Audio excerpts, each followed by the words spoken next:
Radio needs 89.6 FM सुने बातें काम की।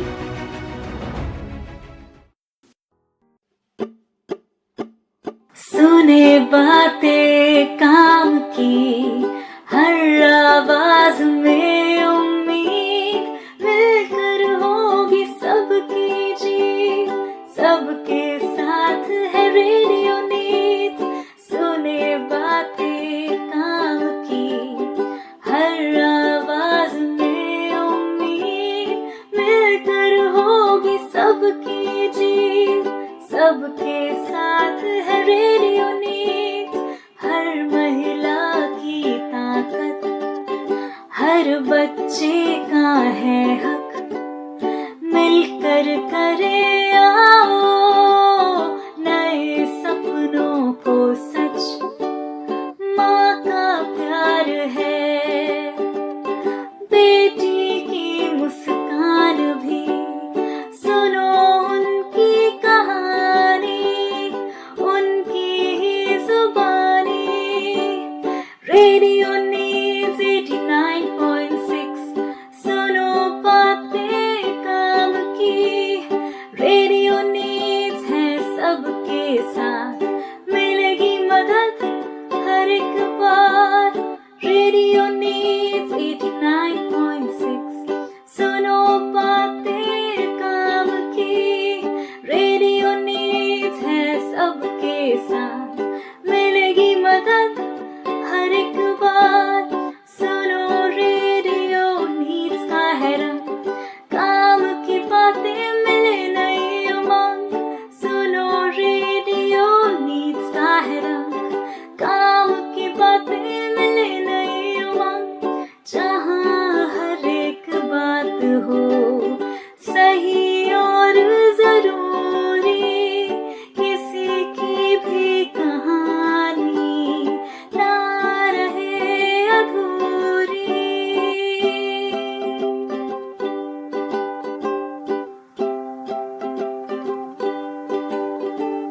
रेडियो नीड्स 89.6 सुनो बातें काम की। रेडियो नीड्स है सबके साथ, मिलेगी मदद हर एक बार। रेडियो नीड्स 89.6 सुनो बातें काम की। रेडियो नीड्स है सबके साथ, मिलेगी मदद हर एक बार। मिलेगी मदद हर एक बार, मिलेगी मदद हर एक बार।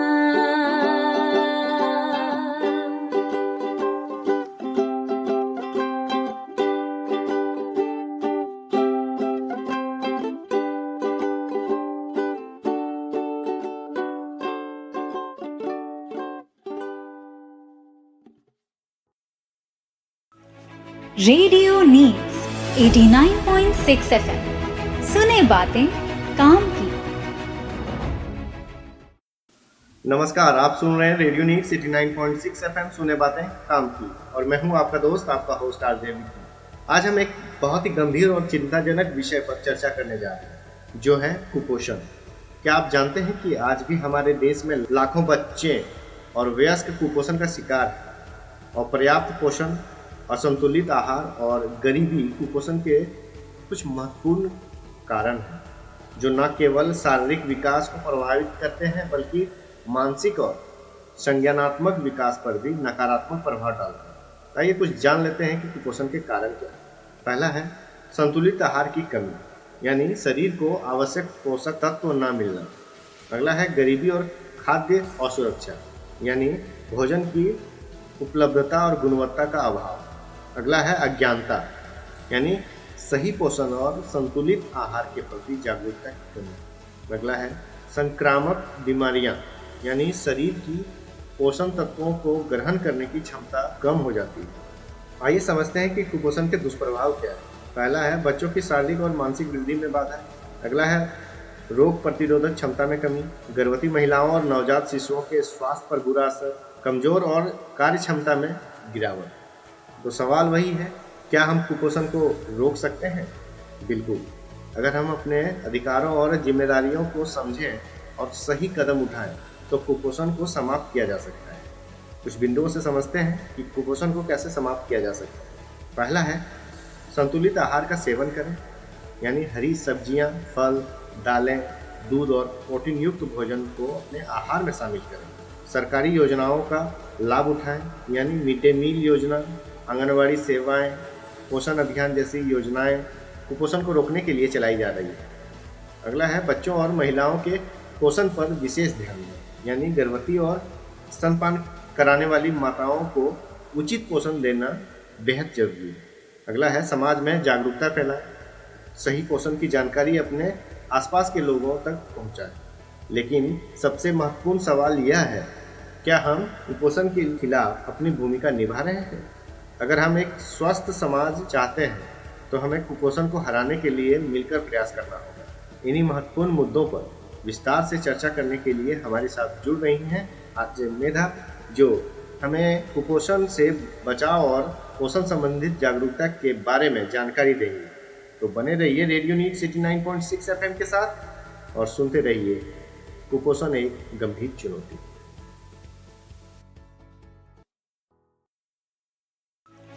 रेडियो नीड्स 89.6 FM, सुने बातें काम की।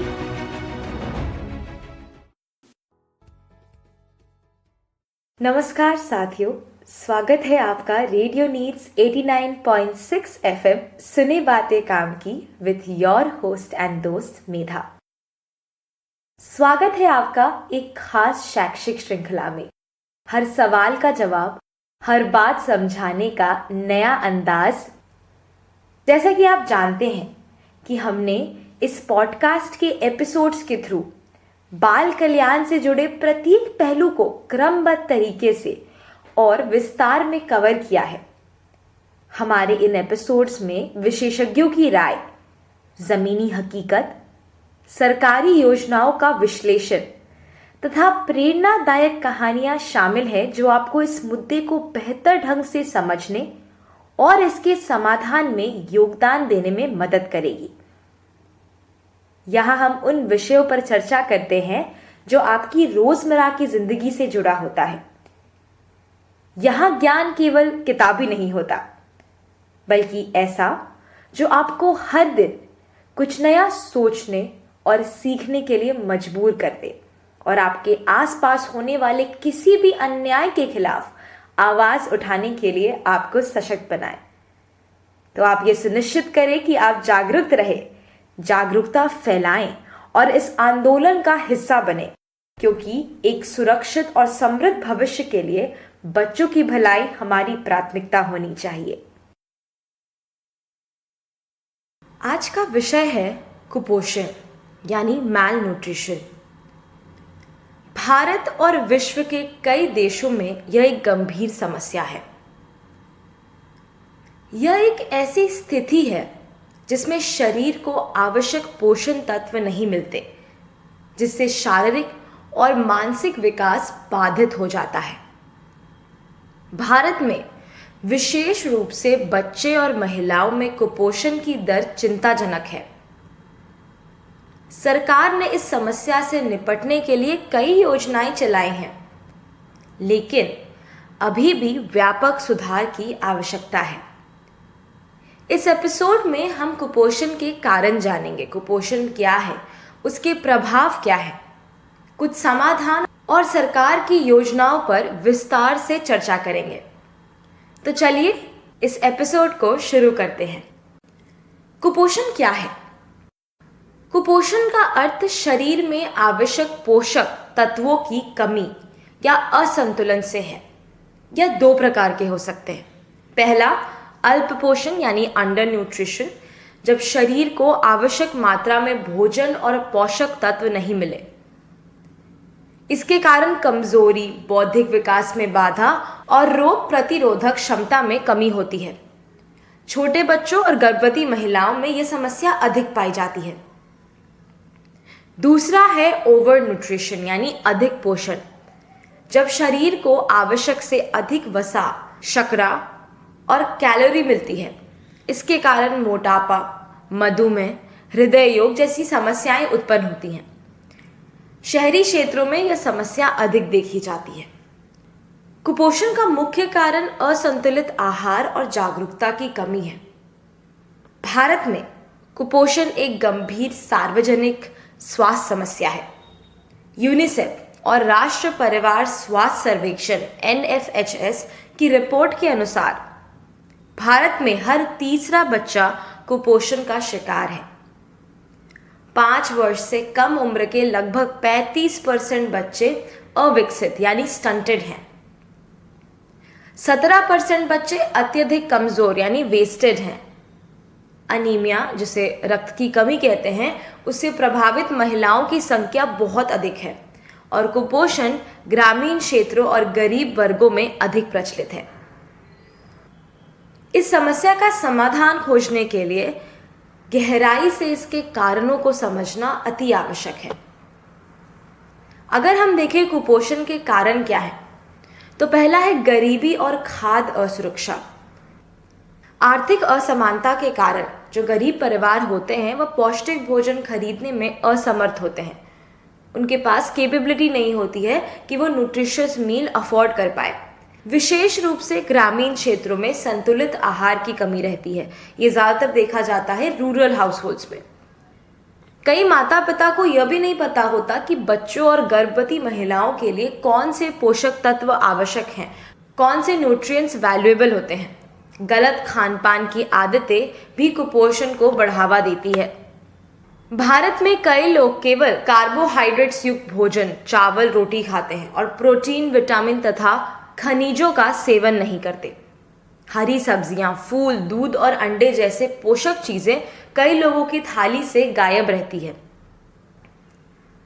अगर गर्भवती महिला कुपोषण का शिकार होती है तो नवजात शिशु भी कमजोर पैदा होता है। जन्म के बाद शिशु को सही पोषण नहीं मिलने से उसकी शारीरिक और मानसिक वृद्धि प्रभावित होती है। एवं गंदगी और दूषित पानी से कई बीमारियां फैलती है, जिससे शरीर भोजन से पोषक तत्वों को ठीक से ग्रहण नहीं कर पाता। उचित स्वास्थ्य सुविधाएं ना मिलने से स्थिति और खराब हो जाती है। जो ये एपिसोड सुन रहे हैं, अगर आपको कुपोषण से बचना है तो अपने भोजन में स्थानीय और आसानी से उपलब्ध चीज़ों को शामिल करें, यानी गो लोकल। चलिए मैं आपको एक स्वस्थ और संपूर्ण आहार का सुझाव देती हूँ, इसे आप नोट डाउन कर ले। नाश्ता में आप क्या कर सकते हो? बाजरे या रागी का दलिया गुड़ के साथ, मूंग दाल चीला या बेसन का पराठा, ताजे मौसमी फल जैसे पपीता, केला, सेब, साथ ही दूध या दही। दोपहर के भोजन में बाजरा, जवार या गेहूं का रोटी, जो आपको सही लगे। हरी सब्जियां जैसे पालक, मेथी, लौकी, टिंडा। दाल, चाहे वह अरहर हो, मसूर हो, मूंग हो या राजमा। 1 कटोरी दही या छाछ अगर हो, और थोड़े से गुड़ और तिल के लड्डू। शाम के नाश्ते में भुने हुए चने और गुड़, मूंगफली या नारियल के टुकड़े या घर का बना स्प्राउटेड सलाद। और रात के भोजन में खिचड़ी यानी मूंग दाल और चावल या बाजरे की खिचड़ी, घी में बनी सब्जी और हल्का गर्म दूध या सत्तू पे। यह आहार ना केवल संतुलित है बल्कि स्थानीय रूप से उपलब्ध सामग्री से बनता है, जिससे यह किफ़ायती और टिकाऊ भी है। इसे अपनाकर कुपोषण से बचाव किया जा सकता है और संपूर्ण स्वास्थ्य को बढ़ावा दिया जा सकता है। अब आइए हम बात करते हैं कुपोषण के प्रभाव के बारे में। कुपोषण का असर केवल व्यक्ति तक सीमित नहीं रहता, बल्कि पूरे समाज और देश को प्रभावित करता है। कैसे? बच्चों में बौद्धिक विकास बाधित हो जाता है, जिससे वे पढ़ाई में कमजोर रहते हैं। कार्य क्षमता कम हो जाती है, जिससे आगे चलकर रोजगार के अवसरों पर भी असर पड़ता है। तो लॉन्ग टर्म इसके इफेक्ट एम्प्लॉयबिलिटी पे भी आप देख सकते हो।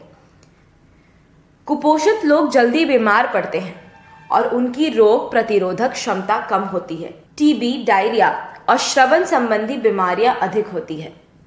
कुपोषण के कारण श्रम व्यक्ति कमजोर होती है, जिससे उत्पादन क्षमता पर असर पड़ता है। इससे देश की अर्थव्यवस्था पर भी नकारात्मक प्रभाव पड़ता है।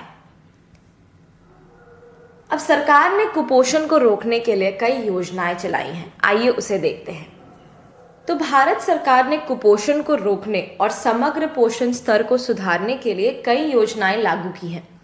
ये योजनाएं विशेष रूप से बच्चों, गर्भवती महिलाओं और गरीब परिवारों को लक्षित करती है।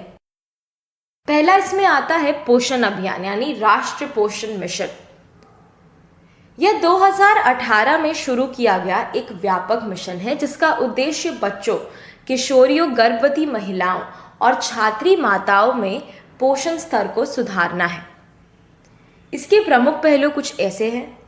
पोषण वाटिका यानी न्यूट्रिशन गार्डन, पोषण युक्त आहार को बढ़ावा देने के लिए सामुदायिक और घरेलू स्तर पर बागवानी को प्रोत्साहित किया जाता है। दूसरा, न्यूट्रिशन मंथ।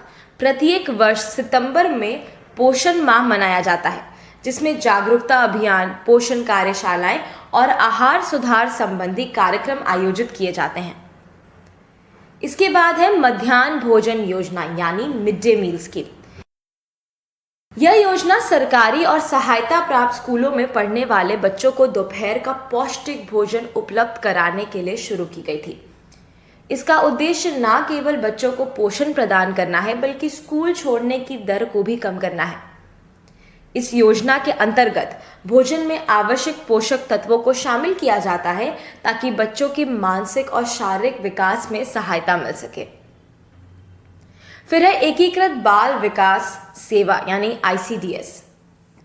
1975 में शुरू की गई इस योजना के तहत आंगनबाड़ी केंद्रों के माध्यम से 0 से 6 वर्ष के बच्चों, गर्भवती महिलाओं और छात्री माताओं को पोषण युक्त आहार, टीकाकरण और स्वास्थ्य देखभाल सेवाएं दी जाती हैं। इसमें पूरक पोषण कार्यक्रम यानी सप्लीमेंट्री न्यूट्रिशन प्रोग्राम SNP शामिल है जो बच्चों और माताओं को आवश्यक पोषक तत्वों की पूर्ति करने में मदद करता है।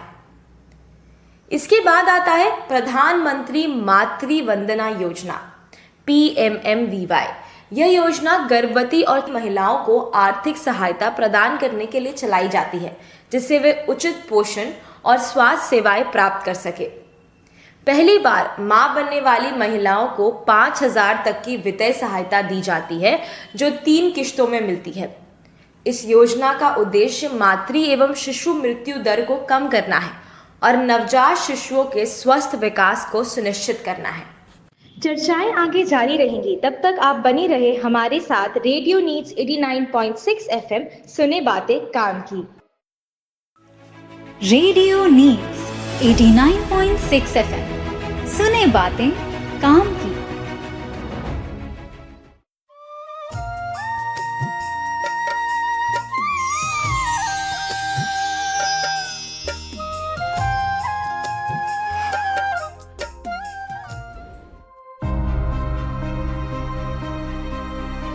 कुदरत जहां कदम कदम पर मुस्कुरा रही है वहीं आज महिलाओं की खुशियां छा रही हैं।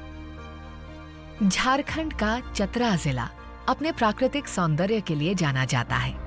पहाड़ियों से घिरे चतरा जिले में एक ओर मंदिरों की पावन गूंज है तो वहीं महानद नदी का सुकून भी है। यहाँ कोने कोने में महिलाओं की खुशियां खनक रही हैं। ये सब केंद्र सरकार की प्रधानमंत्री मातृ वंदना योजना के कारण ही हो पाया है।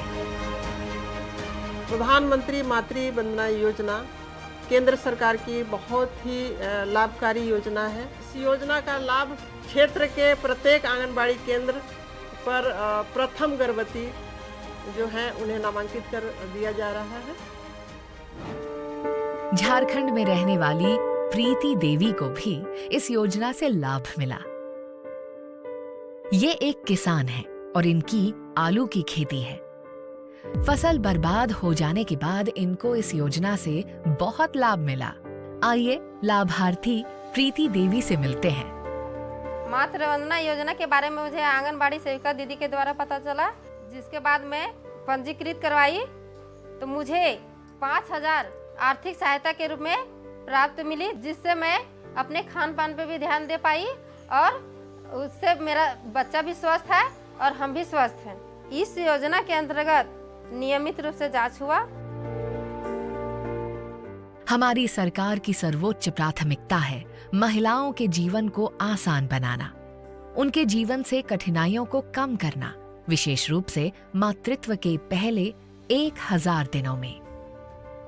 प्रधानमंत्री मातृवंदना योजना, महिलाओं को मिल रहा पर्याप्त आहार और आराम।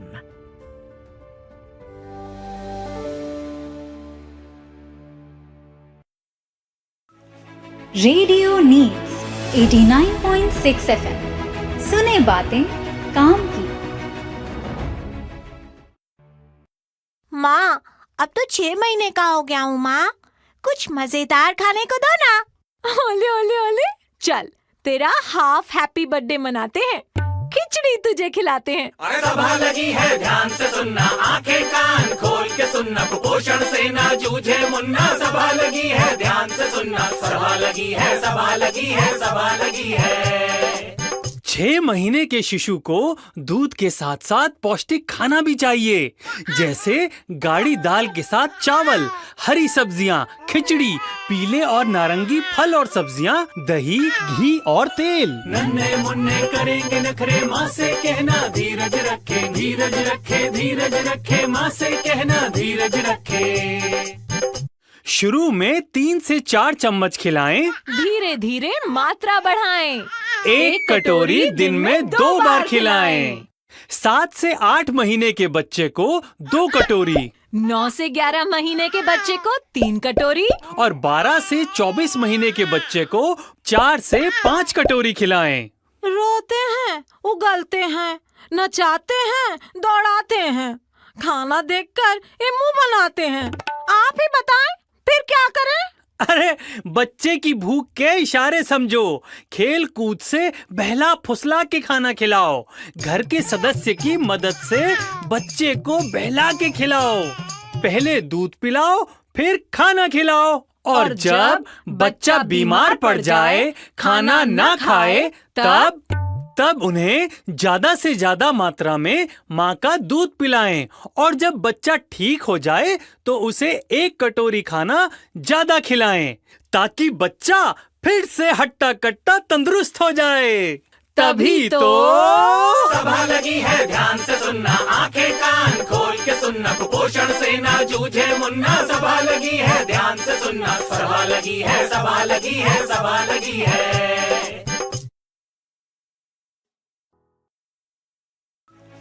रेडियो नीड्स 89.6 FM, सुने बातें काम की।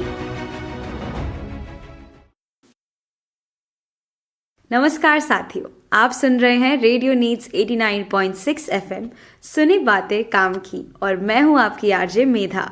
आपका फिर से तहे दिल से स्वागत करती हूं हमारे खास श्रृंखला में, हर सवाल का जवाब, हर बात समझाने का नया अंदाज, जहां हम आसान भाषा में बड़ी और ज़रूरी बातें आप तक पहुंचाते हैं। अब हम बात करते हैं पब्लिक डिस्ट्रीब्यूशन स्कीम और NFSE के बारे में। सार्वजनिक वितरण प्रणाली यानी PDS, इस योजना के तहत गरीब परिवारों को सस्ती दरों पर अनाज और आवश्यक खाद्य सामग्री उपलब्ध कराई जाती है। राष्ट्रीय खाद्य सुरक्षा अधिनियम NFSA 2013, इस अधिनियम के तहत देश में लगभग 67 आबादी, 75 ग्रामीण और 50 शहरी को सस्ते दरों पर खाद्यान्न उपलब्ध कराया जाता है। अंत्योदय अन्न योजना AAY के तहत सबसे गरीब परिवारों को 35 किलोग्राम राशन प्रति माह दिया जाता है, और प्रायोरिटी हाउसहोल्ड्स को 3 रुपए पर केजी चावल, 2 रुपए पर केजी गेहूं और 1 रुपए पर केजी मोटा अनाज मिलता है। सरकार की ये योजनाएं कुपोषण को समाप्त करने और समाज के कमजोर वर्गों को पर्याप्त पोषण देने में महत्वपूर्ण भूमिका निभा रही है। हालांकि इनके प्रभाव को बढ़ाने के लिए जमीनी स्तर पर जागरूकता और इन योजनाओं के प्रभावी क्रियान्वयन की आवश्यकता है। चलिए अब हम एक तुलनात्मक अध्ययन करते हैं ग्रामीण और शहरी क्षेत्रों में कुपोषण की स्थिति को देख के। भारत जैसे विशाल और विविधतापूर्ण देश में कुपोषण की स्थिति अलग अलग भौगोलिक और सामाजिक परिस्थितियों के अनुसार बदलती रहती है। ग्रामीण और शहरी दोनों क्षेत्रों में कुपोषण मौजूद है, लेकिन इसके कारण और स्वरूप अलग अलग हो सकते हैं। ग्रामीण क्षेत्रों में कुपोषण की समस्या अधिक गंभीर है। इसके कई कारण हैं, जैसे गरीबी और सीमित संसाधन। ग्रामीण क्षेत्रों में आर्थिक संसाधनों की कमी होने के कारण लोग पर्याप्त पोषण प्राप्त नहीं कर पाते। ग्रामीण महिलाओं और परिवारों को पोषण और संतुलित आहार के महत्व की पूरी जानकारी नहीं होती। गांव में पर्याप्त स्वास्थ्य सेवाएं नहीं होती, जिससे गर्भवती महिलाओं और बच्चों को सही देखभाल नहीं मिल पाती। कई ग्रामीण इलाकों में लोग खेती पर निर्भर होते हैं, लेकिन वर्षा आधारित खेती के कारण भोजन की उपलब्धता अनिश्चित हो जाती है। अगर हम बात करें शहरी क्षेत्रों में कुपोषण की समस्या, तो उसके कारण अलग हैं। पहला है मैल न्यूट्रिशन एंड ओवर न्यूट्रिशन, दोनों की समस्या। गरीब तबके के लोगों को पर्याप्त आहार नहीं मिलता, जबकि आर्थिक रूप से संपन्न लोगों में जंक फूड और अस्वस्थ आहार के कारण मोटापा बढ़ रहा है। शहरों में लोग तेजी से प्रोसेस्ड और फास्ट फूड की ओर आकर्षित रहते हैं, जिससे पोषण संतुलन बिगड़ रहा है। शहरी जीवन की भागदौड़ में लोग खान पान पर ध्यान नहीं देते, जिससे पोषण संबंधी समस्याएं उत्पन्न होती है। कामकाजी महिलाओं के पास बच्चों की पोषण संबंधी आवश्यकताओं पर ध्यान देने का समय कम होता है, जिससे बच्चे को सही पोषण नहीं मिलता। अब इसका समाधान क्या है और कुछ आवश्यक कदम? ग्रामीण क्षेत्रों में स्वास्थ्य और पोषण शिक्षा को बढ़ावा देना होगा। शहरी क्षेत्रों में स्वस्थ भोजन के प्रति जागरूकता बढ़ानी होगी, ताकि लोग जंक फूड की बजाय संतुलित आहार अपनाएं। सरकार को दोनों क्षेत्रों में स्थानीय जरूरतों के अनुसार योजनाएं बनानी होंगी, ताकि कुपोषण के खिलाफ प्रभावी कदम उठाए जा सके। अब बात करते हैं हम मातृ एवं शिशु कुपोषण के बारे में। उसको डिटेल में देखते हैं, क्योंकि यह एक गंभीर समस्या है। भारत में बड़ी संख्या में गर्भवती महिलाएं कुपोषण का शिकार होती हैं। इसके कई कारण हैं, जैसे अधिकांश गर्भवती महिलाओं में अनीमिया की समस्या पाई जाती है। मां और बच्चे दोनों के स्वास्थ्य के लिए आवश्यक पोषक तत्वों की कमी से शिशु जन्म से ही कमजोर होता है। भारत में किशोरियों में गर्भधारण की दर अधिक है, जिससे कुपोषण की समस्या और बढ़ जाती है। पारंपरिक तौर पर कुछ इलाकों में गर्भवती महिलाओं के भोजन पर कई प्रकार की रोक-टोक होती है, जिससे पोषण की कमी होती है। फिर शिशु कुपोषण यानी जन्म से ही पोषण की कमी कुछ बच्चों में देखी जाती है। यदि मां कुपोषित हो तो जन्म लेने वाले शिशु का वजन भी कम होगा और उसके विकास में बाधा आएगी। कई महिलाएं जन्म के तुरंत बाद स्तनपान नहीं करती, जिससे शिशु आवश्यक पोषण से वंचित रह जाता है। 6 महीने के बाद शिशु को पूरक आहार देना शुरू कर देना चाहिए, लेकिन कई मामलों में यह देर से किया जाता है। कुपोषित बच्चे को अक्सर संक्रमण और अन्य बीमारियां जल्दी हो जाती है, जिससे उनकी वृद्धि बाधित हो जाती है। तो इसके समाधान कुछ इस प्रकार है। मातृ और शिशु पोषण को प्राथमिकता देनी चाहिए। गर्भवती महिलाओं के लिए पोषण योजनाओं को सशक्त बनाना चाहिए। शिशु को जन्म के पहले घंटे में स्तनपान कराना चाहिए। गर्भवती महिलाओं और शिशुओं के लिए आवश्यक पोषण आपूर्ति सुनिश्चित करना चाहिए एवं स्वास्थ्य सेवाओं को गांव और पिछड़े इलाकों तक पहुंचाना चाहिए। अब चलिए देखते हैं हम सामाजिक और सांस्कृतिक कारकों का कुपोषण पर प्रभाव। भारत में कुपोषण सिर्फ आर्थिक या शारीरिक समस्या नहीं है, बल्कि इसके पीछे कई सामाजिक और सांस्कृतिक कारण भी जुड़े हैं। जैसे भारत में कई समुदायों में महिलाओं और बच्चों को भोजन पर कई तरह की पाबंदियां होती हैं। गर्भवती महिलाओं को ही कुछ खाद्य पदार्थ खाने से रोका जाता है, जिससे पोषण की कमी हो जाती है। पारंपरिक रूप से ही कई घरों में महिलाओं को पुरुषों की तुलना में कम और कम पौष्टिक भोजन दिया जाता है। लड़कियों की तुलना में लड़कों को अधिक प्राथमिकता दी जाती है, जिससे बालिकाओं में कुपोषण की समस्या बढ़ जाती है। साथ में हाशिए पर रहने वाले समुदायों को उचित स्वास्थ्य और पोषण सुविधाएं नहीं मिलती। कई गरीब और वंचित तबकों के पास सरकारी योजनाओं का लाभ लेने की जानकारी ही नहीं होती। इसको सुधारने के लिए लैंगिक समानता को बढ़ावा देना होगा। पारंपरिक आहार संबंधी गलत मान्यताओं को खत्म करना होगा और वंचित वर्गों के लिए पोषण संबंधी योजनाओं का सही क्रियान्वयन करना होगा। अगर हम अब चर्चा करें जलवायु परिवर्तन और कुपोषण के बीच संबंध में, तो क्या आपको पता था कि क्लाइमेट चेंज और मैल न्यूट्रिशन भी रिलेटेड हो सकता है? जी हाँ, जलवायु परिवर्तन भी कुपोषण को बढ़ाने वाला एक बड़ा कारक है। आइए देखते हैं कैसे। अनियमित बारिश और सूखा कृषि उत्पादन को प्रभावित करता है, जिससे खाद्य असुरक्षा बढ़ती है। अत्यधिक गर्मी और बदलते मौसम के कारण कई पोषक तत्वों वाली फसलों में कमी हो रही है। साफ पानी की उपलब्धता घटने से स्वच्छता और स्वास्थ्य पर असर पड़ रहा है। जल जनित बीमारियों की वृद्धि से कुपोषण की समस्या और गंभीर हो रही है। जलवायु परिवर्तन के कारण खाद्य उत्पादन की लागत बढ़ रही है, जिससे गरीबों को पर्याप्त भोजन नहीं मिल पा रहा। तो इसका समाधान क्या है? स्थानीय और जलवायु अनुकूल फसलों को बढ़ावा दिया जाना चाहिए। सतत कृषि और सिंचाई की नई तकनीकों को अपनाना चाहिए। पौष्टिक खाद्य पदार्थों की उचित कीमतों को नियंत्रित करना चाहिए। अब इसे सफल बनाने के लिए कोई भी योजना को या फिर ये पहलों को ना ही भारत सरकार बल्कि अंतर्राष्ट्रीय स्तर पर भी काफ़ी संगठनें काम कर रही हैं। आइए उन्हें देखते हैं। पहला मैंने मेंशन किया था आपको यूनिसेफ। यह बच्चों और महिलाओं के पोषण कार्यक्रमों में सहयोग करता है, सरकारी योजनाओं को प्रभावी बनाने में मदद करता है। फिर है WHO यानी विश्व स्वास्थ्य संगठन, वर्ल्ड हेल्थ ऑर्गेनाइजेशन, कुपोषण से संबंधित नीतियों और दिशा निर्देश तैयार करता है। वैश्विक स्तर पर पोषण की स्थिति की निगरानी भी करता है। इसके बाद आता है विश्व खाद्य कार्यक्रम WFP, गरीब देशों में खाद्य आपूर्ति सुनिश्चित करता है और अकाल एवं भूखमरी से निपटने में मदद करता है। तो किसी भी पहल के लिए सरकारी और गैर सरकारी संगठनों को मिलकर काम करना होगा। अंतर्राष्ट्रीय अनुभवों से सीखकर स्थानीय स्तर पर प्रभावी नीतियां लागू करनी होगी। कुपोषण और शिक्षा भी एक दूसरे से गहरे से जुड़े हुए हैं। एक बच्चे का पोषण स्तर उसकी शारीरिक और मानसिक विकास की गति को प्रभावित करता है, जिससे उसकी सीखने की क्षमता पर सीधा असर पड़ता है। अगर हम बात करें कुपोषण के कारण शिक्षा पर पड़ने वाले प्रभाव पर, तो वो कई हैं। कुपोषित बच्चों का मानसिक विकास धीमा होता है, जिससे वे कई नई चीजें जल्दी नहीं सीख पाते। पर्याप्त पोषण ना मिलने से बच्चों में ऊर्जा की कमी होती है, जिससे वे कक्षा में ठीक से ध्यान नहीं दे पाते। कई गरीब परिवारों में कुपोषित बच्चे अक्सर बीमार रहते हैं, जिससे उनकी स्कूल उपस्थिति प्रभावित होती है और वे पढ़ाई छोड़ देते हैं। पोषक तत्वों की कमी से बच्चों में थकान बनी रहती है, जिससे वे खेलकूद और पढ़ाई में पूरी तरह से भाग नहीं ले पाते। तो शिक्षा के माध्यम से कुपोषण को कम कैसे कर सकते हैं?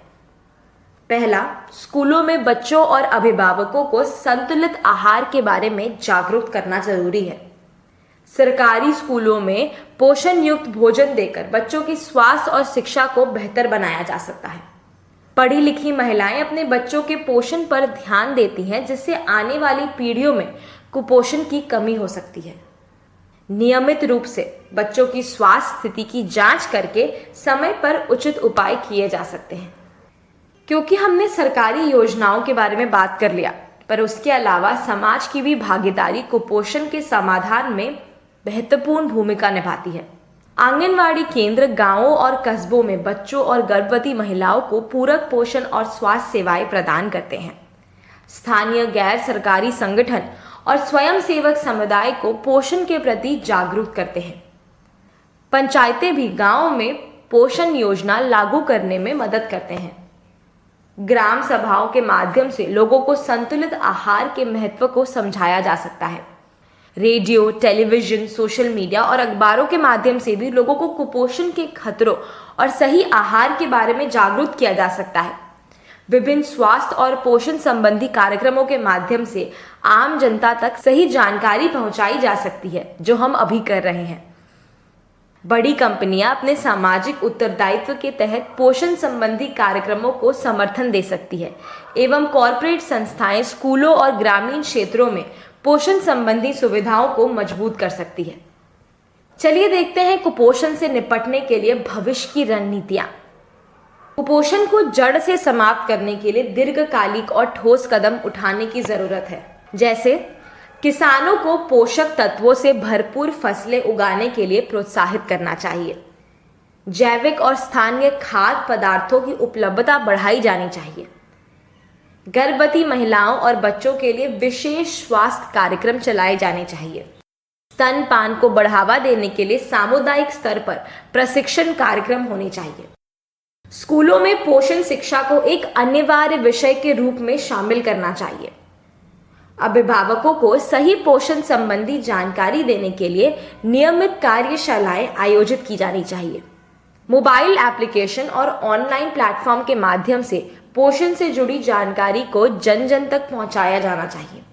डिजिटल हेल्थ रिकॉर्ड्स और आर्टिफिशियल इंटेलिजेंस यानी AI का उपयोग करके कुपोषण से प्रभावित क्षेत्रों की पहचान की जानी चाहिए। योजनाओं के सही क्रियान्वयन और निगरानी के लिए ठोस तंत्र विकसित किए जाने चाहिए। भ्रष्टाचार और अनियमितताओं को रोकने के लिए पारदर्शी प्रणाली अपनाई जानी चाहिए। अतः भारत जो विश्व की सबसे तेजी से विकसित होने वाली अर्थव्यवस्थाओं में से एक है, अभी भी कुपोषण की गंभीर समस्या से जूझ रही है। कुपोषण न केवल स्वास्थ्य बल्कि सामाजिक, आर्थिक और राष्ट्र विकास पर भी व्यापक प्रभाव डालता है। विश्व स्वास्थ्य संगठन WHO और यूनिसेफ के अनुसार भारत में 5 वर्ष से कम आयु के 35.5% बच्चे अविकसित यानी स्टंटेड हैं, जबकि 19.3% बच्चे अत्यधिक पतपेलन यानी वेस्टिंग के शिकार हैं। ग्लोबल हंगर इंडेक्स 2023 में भारत को 121 देशों में 111वां स्थान मिला, जो दर्शाता है कि देश में खाद्य असुरक्षा और कुपोषण की स्थिति गंभीर बनी हुई है। भारत सरकार द्वारा शुरू की गई कई योजनाएं जैसे कि पोषण अभियान, मिड डे मील योजना और एकीकृत बाल विकास सेवा ICDS कुपोषण की समस्या से निपटने के लिए बनाई गई हैं। हालांकि विशेषज्ञों का मानना है कि इन योजनाओं के बावजूद जमीनी स्तर पर कई चुनौतियां बनी हुई हैं, जिसके कारण कुपोषण के प्रति जागरूकता की कमी है, सही पोषण वितरण प्रणाली का अभाव है और समुचित निगरानी की कमी है। पोषण विशेषज्ञ डॉक्टर वंदना प्रभाकर के अनुसार भारत में कुपोषण की समस्या केवल भोजन की अनुपलब्धता तक सीमित नहीं है, बल्कि असंतुलित आहार, गरीबी और सामाजिक मान्यताओं के कारण भी यह स्थिति बनी हुई है। आवश्यक है कि हम मात्र कैलोरी की गिनती ना करें, बल्कि भोजन की गुणवत्ता और पोषण तत्वों पर भी ध्यान दें। आइए अब कुछ वास्तविक जीवन की कहानियां देखते हैं। 5 वर्षीय रानी को जब सरकारी स्वास्थ्य शिविर में ले जाया गया तो पता चला कि वह अत्यंत गंभीर कुपोषण का शिकार है। उसकी मां को यह ज्ञात नहीं था कि केवल चावल और दाल से बच्चा स्वस्थ नहीं रह सकता। उचित पोषण पर जागरूकता कार्यक्रम के बाद रीना को संतुलित आहार मिलने लगा और उसकी सेहत में सुधार आया। मध्य प्रदेश में ग्रामीण क्षेत्र की स्थिति के बारे में बात करते हैं, जहां रहने वाली महिलाएं अपनी खुद की पोषण आवश्यकताओं को अनदेखा कर बच्चों को प्राथमिकता देती है, बल्कि मातृ मृत्यु दर भी अधिक होती है। ऐसे में पोषण सुधार कार्यक्रम और महिला सशक्तिकरण की पहल ने सकारात्मक प्रभाव डाला है। खाद्य असुरक्षा और सामाजिक प्रभाव यानी फूड एग्रीकल्चर ऑर्गेनाइजेशन की रिपोर्ट के अनुसार भारत में लगभग 16% जनसंख्या कुपोषित है। इसका प्रभाव केवल स्वास्थ्य तक सीमित नहीं, बल्कि ये शिक्षा, उत्पादकता और आर्थिक विकास को भी बाधित करता है, जिससे उनकी शिक्षा और भविष्य की रोजगार क्षमता प्रभावित होती है। बल्कि यह एक बहुआयामी सामाजिक चुनौती है जो गरीबी, शिक्षा की कमी, खाद्य असुरक्षा और स्वास्थ्य सेवाओं की अनियमितता से जुड़ी हुई है। सरकार, नागरिक समाज और व्यक्तिगत स्तर पर सामूहिक प्रयासों की आवश्यकता है ताकि यह सुनिश्चित किया जा सके कि प्रत्येक भारतीय को संतुलित और पोषक आहार मिले। एक सशक्त, स्वस्थ और आत्मनिर्भर भारत के निर्माण के लिए कुपोषण का समाधान करना अनिवार्य है। इसके साथ हम इस एपिसोड के एंड में आते हैं। आप सुन रहे थे रेडियो नीड्स 89.6 FM सुने बातें काम की। अपनी राय हमारी सोशल मीडिया हैंडल्स पर शेयर करें, हमारे साथ जुड़े रहे। याद रखें, शिक्षा से अपने आप को सशक्त करें, हर दिन नई सोच से अपने सपने पूरे करें। जब हम मिलकर चले, हर मुश्किल हो आसान, हर एक को मिले अपनी पहचान। आप सुन रहे थे रेडियो नीड्स 89.6 FM सुने बातें काम की। Radio needs 89.6 FM। सुने बातें काम की।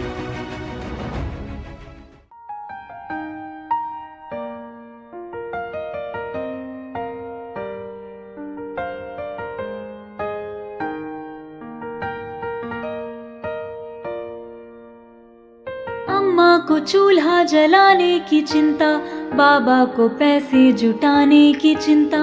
अम्मा को चूल्हा जलाने की चिंता, बाबा को पैसे जुटाने की चिंता। ना बनने दो बच्चों को कुपोषण का शिकार, ना हो कोई बीमार, ना रहे कोई विकार।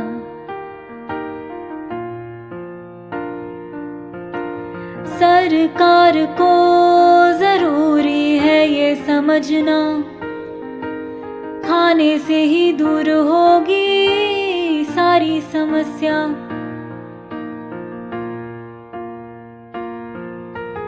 क्यों खाली पड़ी है थाली, देखो न टूटे पेड़ से डाली। मिलकर एक कदम उठाओ, कुपोषण को जड़ से मिटाओ। क्यों खाली पड़ी है थाली, देखो न टूटे पेड़ से डाली। मिलकर एक कदम उठाओ, कुपोषण को जड़ से मिटाओ। भूखे पेट ना हो कोई खेल, ना ही होगी पढ़ाई, सब होंगे फेल। देश का भविष्य है इन हाथों में, खाने की समस्या है ऐसे हालातों में। भूख से बड़ा न है कोई रोग, ना खाने से सब होंगे कमजोर। भूख से बड़ा न है कोई रोग, खाने से होंगे सब कमजोर। सरकार को जरूरी है ये समझना,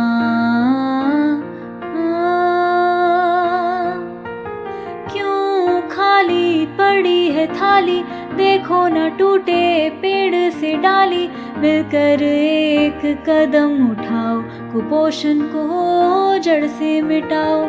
क्यों खाली पड़ी है थाली, देखो न टूटे पेड़ से डाली। मिलकर एक कदम उठाओ, कुपोषण को जड़ से मिटाओ। ना बनने दो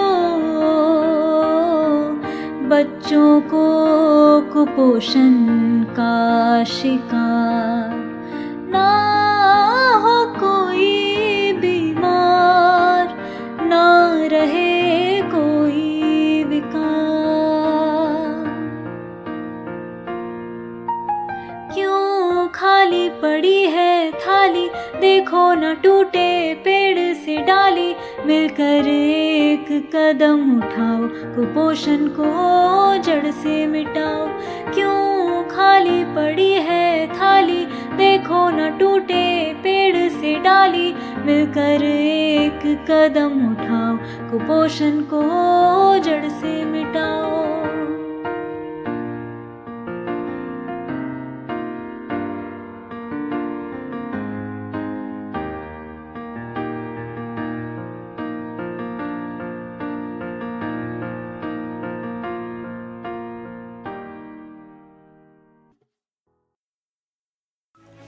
रेडियो नीड्स 89.6 FM। सुने बातें काम की।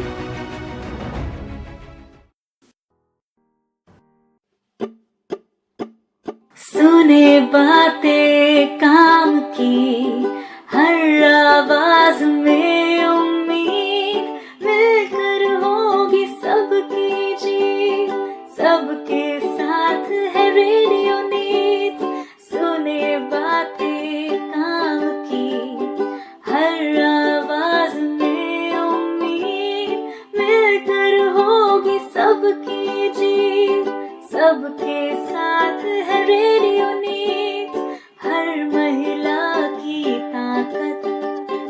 हर बच्चे का है हक, मिलकर करे आओ नए सपनों को सच, माँ का प्यार है, बेटी की मुस्कान भी सुनो उनकी कहानी, उनकी ही जुबानी। रेडियो न्यूज़ 89.6 सुनो बातें काम की। रेडियो न्यूज़ है सबके साथ, मिलेगी मदद हर एक बार। रेडियो न्यूज़ 89.6 सुनो बातें काम की। रेडियो न्यूज़ है सबके साथ, मिलेगी मदद हर एक बार। सुनो रेडियो न्यूज़ का है रंग, काम की बातें मिले नई उमंग। सुनो रेडियो न्यूज़ का है रंग, काम की बातें मिले नई उमंग। जहाँ हर एक बात हो सही और जरूरी, किसी की भी कहानी ना रहे अधूरी।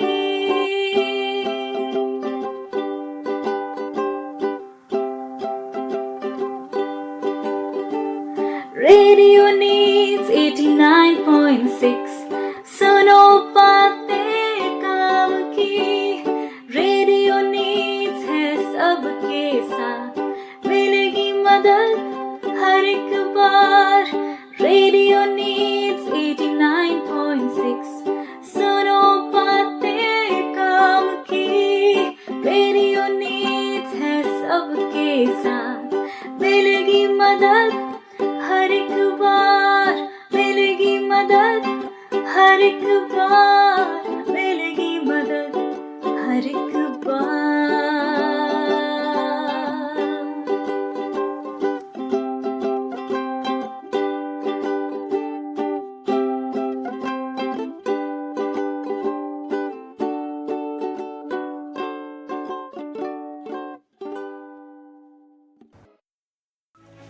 रेडियो न्यूज़ 89.6 FM सुने बातें काम